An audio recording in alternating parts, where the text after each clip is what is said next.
Magandang hapon sa inyong lahat. Ito po si Herbert Julia, author, promoter ng Human Rights Promotion. Ang boses ng Human Rights Promotion sa malayang demokrasyang ito, ang ating pananalig sa ating banal na Panginoon Diyos, banal na Panginoon Kristo, at kabayan ng kaliwanagan ni Banal na Santa Maria, mula sa isyong ating nakalap at babantay sa mabuting pamamahala, patas ng hustisya at karapatan. Hinggil sa issue ng pagdalo ng ating Pangulong Marcos sa ika-43 ASEAN Summit at related summit sa Jakarta, Indonesia. Naging matagumpay ang ating Pangulo sa pagdalo nito at naibahagi nito ang kanyang perspektiba para sa kooperasyon nito sa ASEAN Summit, at marami siya tinakil dito ng mga issue at mga panukala para sa ASEAN cooperation. Napag-usapan dito ang international based rule of order, saan ay binigyan diin dito ng Pangulo ang peaceful solutions on the issues and disputes of ASEAN members are facing, na yung kagaya ng West Philippines na kinaharap on the international issue at iba pa mga international issue on border and economic zone. So, following and close abidance and attention. So, yun yung tinutukoy dito ng ating Pangulo na yung yung international rule, pagsunod sa o pagsuporta sa international rule of order ng ASEAN members, particular yung sa tupad at pagpapairan ng United Nations nung UNCLOS, na kung saan kinaharap na disputes ng ating ng ASEAN, particular sa Pilipinas over China at iba't ibang parte ng mundo na mayroong usapin at sigalot hinggil doon sa kanilang mga border o yan sa mga particular UNCLOS yan. So, tinakal din ang climate change, digital economy, food security. Nagkaroon din ng free trade agreement with the Republic of Korea. Sa kasunduang ito ay maraming opportunities sa pagitan ng Korea at Pilipinas at kanila na pagkasunduan ng free trade. So maraming opportunity yung future ng dalawang bansa. So nakamiting din ng ating Pangulo ang investor sa Indonesia na mag-i-invest sa bansa ng nasa 22 milyong dolyares na investment commitment. So yun. So nakapag-ano agad siya, nakapag-dialogo agad siya o meeting with the Indonesian investors na sila nag-commit na makapag-invest dito sa ating bansa na nasa 22 million investment yung maaari na makapag-invest atin ng mga Indonesian investor, yung mga negosyante ng mga taga-Indonesia. So ngayon ang Human Rights Promotion ay maring sumusuporta sa mabuting pamamahala, patas ng hustisya at karapatang pantao. At sa isyong ito ng pagdalo ng ating Pangulong Marcos sa ika-43 ng ASEAN Summit at Related Summit ay ating maring sumusuportahan ang ating administrasyon Marcos o ang ating pamahalaan sa pakikiisa sa ating sa pakikilahok at pakikiisa sa ASEAN at makipag-usap dito ng mahusay na mga programa, panukala para sa Asia, mula kapayapaan ng Asia at pagpapaunlad at pangklima at pandaigdigang seguridad at kaunlaran, etc. So tayo ay may sinusuportahan yung ating pamahalaan, particular itong administrasyong ito, doon sa pakikilahok sa ASEAN Summit na yan. So tayo ay nakikisa tayo sa pagsuporta bilang human promoter at hinihikayat din natin ang libo ng Pilipino na suportahan yung pagkisa ng ating bansa doon sa ASEAN o ito yung samahan ng mga Asia, Southeast Asian na mga bansa dito sa Asia. So ito ay binubuo ng iba't ibang mga karatig bansa natin, kaya ng Vietnam yan, mga Indonesia, kagaya niyan. So yan mga kalapit nating bansa nakaisa diyan sa diyan sa ASEAN na yan. So ngayon tayo ay may mahalaga na tayo makipag-isa diyan para doon sa kapayapaan, pagtutulong natin mga bansa at particular din yung pagpapaigting ng karapatang pantao na ito ay magtulungan itong ASEAN for the implementation of the human rights. So base para from the United Nations, so i-implement ng Pilipinas at ngayon magtutulungan din sila para mapaigting yung karapatang pantao from the iba't iba pang mga usapin. Yan. So yung kapayapaan, number 1 din diyan na magkakasundo mga magkakalapit na bansa na hindi tayo nagkakaroon ng mga disputes. At unlike na kagaya ngayon may nangyayaring dispute sa UNCLOS with China. So ang China kasama sila sa related summit na ASEAN, pero problema tayo sa China dahil nga tayo ay hinaharag doon sa ating inaagaw nila yung ating teritoryo. Yung EEC ay parte rin ng ating teritoryo bilang pagpapatupad ng international law do sa UNCLOS para mayroon tayong extension from our sovereign territory, mayroon tayong extension para ngayon yung extension na yon naagaw ng China. So yan yung mga problema na dapat na tayo ay mayroong mahusay na usapan pagkakaisa para hindi umaabot at nagkakaroon ng mga mapayapang pag-uusap. So ngayon ang ASEAN ay mahalaga sa ng mga ASEANO upang magtulungan yung mga bansang ASEANO sa pamumuhay mula sa pagsulong ng ekonomiya, mula teknolohiya, industrial development at food security or agri-sustainable development. At ang makapamuhay ang ASEAN ng maluwag at magaan at maunlad. So yun. So tayo ay mapamumuhay na maunlad kung tayo ay nakikita doon sa ating mga karating bansa. So tayo ay nakatutulong sa kanila kung meron tayo na mai-trade natin sa kanila at mai-share na kaalaman, ganoon din sila sa atin. So palitan. Lalong-lalo na yung pangkarapatang pantao na para yung bawat mamamayan ay magtutulungan o bawat bansa magtutulungan para yung mga mamamayan nila makapumuhay according to the human rights. So sa bawat taga-Asia namumuhay according to rights. So walang naghihirap na mga ASEANO from the implementation of the human rights. So, mula doon sa pagpapaigting ng ekonomiya, kapayapaan at iba't ibang mga kooperasyon. So ngayon paan sa region ng Asia ay mahalaga upang hindi maging balakid ang hindi pagkakaintindihan. Kagaya na sa ating sa China na sino man nasa Asia or among ASEAN countries, related countries hanggang sa pandaigdigang kapayapaan. So yan ang isang mahalaga dyan.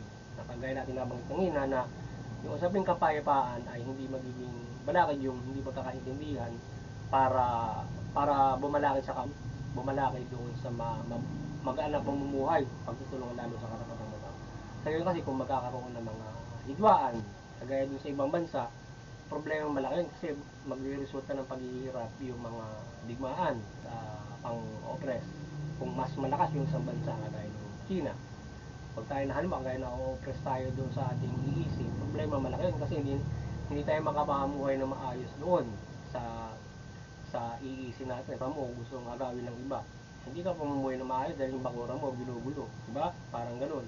So ganun din doon na kung saan doon ka nagtatanim ng halimbawa halaman mo, doon ka nagtatanim ng mga doon ka nakikinabang. Hindi mo pa kinabangan dahil inaagaw ng ibang bansa o ibang tao.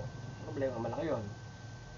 So ngayon yung UN ang siya magpapatupad ng UNCLOS. Kaya dapat dapat sana nahikayat ng ating yung mga ASEAN countries na doon sa ating pakikipag-cooperate din sa United Nations na magpatupad yung United Nations noong international law doon sa nagiging dispute doon sa bansa. Mga bansa na ipanalo doon sa tribunal kundi i-implement nila yung naipanalo kasi nga mayroon force of harassment, hindi lang basta inaagaw ng harassment para yung Pilipinas at ibang bansa ay naapektuhan ng China. So dapat i-enforce ng UN yun. Halimbawa yung UN magdadala ng ship doon sa Ayungin Shoal, Tapos kanila sasabihan yung ano ron, peacekeeper. Sabihin nila doon, oh, we are implementing the rules of the international law. So, sino man ang bansang nasakop nito ay hindi po pwedeng ito ay sa pag-aari Pilipinas. So, hindi kayo po pwedeng humarang-harang dito. Sino mang bansa, yun. Particular kayo China, huwag kayong humarang yan. So, UN ang isang makapagpapatupad noon with peaceful. Kasi yung UN, ayun yung ating sinus for our peaceful agreement and relation sa iba't ibang bansa at yung pinapatupad na international law. Kung di gusto nilang China yon, so buong mundo yung kanyang babanggain doon. So kaya kung tayo, halimbawa, pinapatupad natin, sa yung sa sarili pa to, kagaya na ito nakaraan ngayon lang, sa sarili nating pagpapatrol, so yun, naging aggressive yung China. Kinat pa nga nila yung yung napanood ko rin sa TV yun.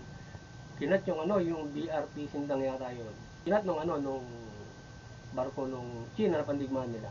So ngayon ay doon sa ganoon medyo even though wala silang ratratan doon o anumang maras na pinapakawala, ang nangyayari naman ay naghaharasan sila doon sa barko para naghahabulan o naghaharangan. So yun ang mahirap doon dahil magiging yun ay isang malaking tension din para kung sakasakaling mag-upakan yung dalawang panig. So kung yung UN doon nakabalahura doon na siya so makakaraan tayo ng maayos, makapag-practice tayo ng maayos doon. Kasi peacekeeping yung UN so siya mga gano'n ang trabaho ng UN. So ngayon, implementation ng UNCLOS yun. Dapat gawin ng UN. So yun ang ating sabuti sa kanila with the other member states. Kasi may problema rin yung ibang mga member states dyan sa inaagaw ng China na yan. 9 line to 10 line. So dapat sa boses na sa UN ng UNCLOS. Kasi pinupersan ng UN ng China yung pang-aagaw. Yun yung sa international law.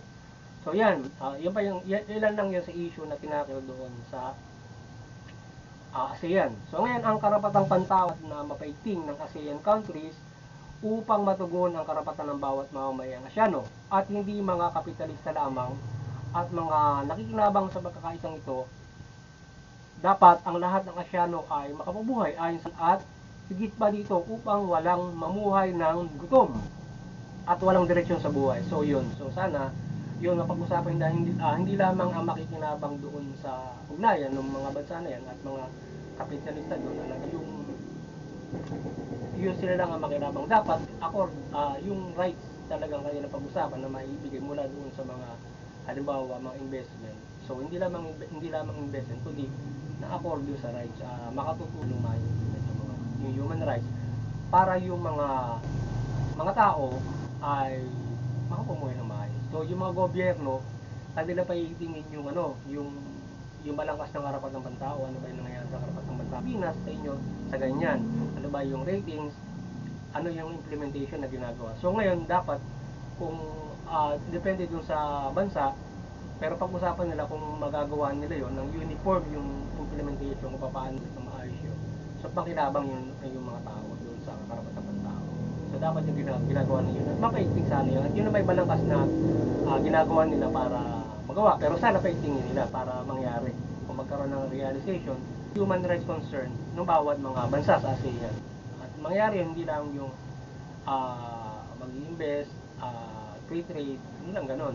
Kundi tinitingnan nila yung karapatang pantao na maaaring na pamumuhay ng mga tao. Yan. Yung bawat mga serbisyo, ng bawat mga pamahalaan, kung paano sila nakapagsisilbi at ano may tutulong ng bawat isa para matugon yung karapatang pantao.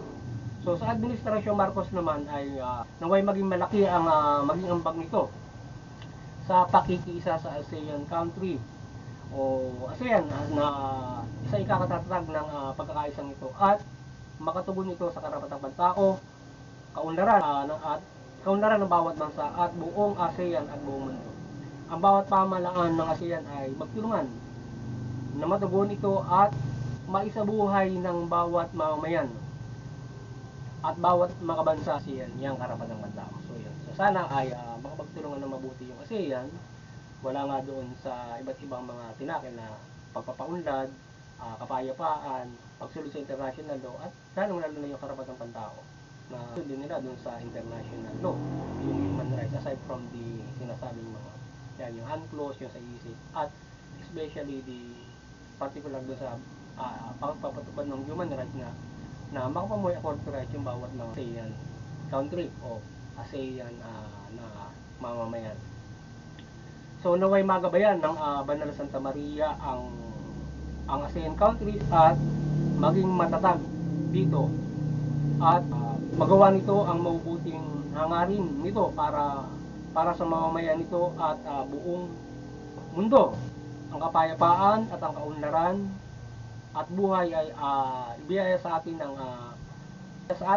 sa pagpatuloy ng pamumuhay na ito. So sana pagliwanagan ni Banal na Santa Maria yung ASEAN countries at yung mabubuting hangarin nito at makapanukala pa at makapagpatupad ng bubuting at ibilas sa atin ito na ating banal na Panginoon Diyos na magawa natin o ma-realize yung mga binubuo o napagkakaisahan doon sa United Nations sa ASEAN summit na yan o ginagawa dito sa cooperation na yan na tayo ay bilis ni Mother Mary yan at ibigay sa atin yung mabubuo nila na mga programa, mga perspektiba na para sa pag-uugnayan ng mga bansang ito at may sa buhay lalong-lalo na yung karapatang matao na maliwanagan yung ASEAN country, particular ng Pilipinas, na maipatupad yung karapatang matao na lubos. So, sana gabayan tayo ng Banal na Santa Maria ng lubos, siya ay gumabay ng mga pag-iimala para mahikayat yung ating mga tao na maipatupad yung karapatang matao at maging yung mga ASEAN countries. So, ang kaliwanagan ng Banal na Santa Maria ay magliwanag sa buong mundo at sa bansa mula sa pamahalaan at mamamayan at talimain ang mabuting balita at ang pamahalaan ay mamahala ng mabuti, ang mamamayan sumunod naman sa pamahalaan.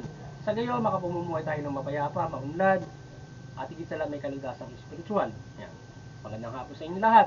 Sana nakapagsabuhay sa ng Human Rights Promotion sa linggo ito ng karapatang matao hinggil dito sa isyong ito ng pagdalo ng ating Pangulo sa ika-43 ng ASEAN Summit at Related Summit. Yun.